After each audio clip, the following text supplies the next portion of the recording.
Madam Morgana, okay lang po ba kayo? Naalala ko lang yung nangyari kanina sa Apex. Ang tagal ko na kasing hindi naiyakap si Zoe. Tapos kailangan ko pa siyang itulak para walang makahalata. Eh, bakit po ba hindi pwede malaman ni Doc Zoe yung plano natin? Magiging masyadong delikado kung may alam siya. Kaya mabuti pang ganitong wala siyang alam. Eh, ganun naman pala po, Madam eh. Eh de, mas okay kung kalimutan mo na lang na anak niyo siya.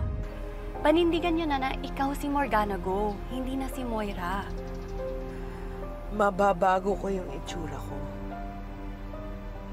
Pero hindi ko mababago yung pagmamahal ko sa anak ko. Daphne, hindi pwedeng malaman ni Mama ito, ha? Ang alin po, yung nangyari po sa Apex? Hindi. Pwede mong i-report yun sa kanya. Pero hindi niya pwedeng malaman na naapektuhan ako kay Zoe.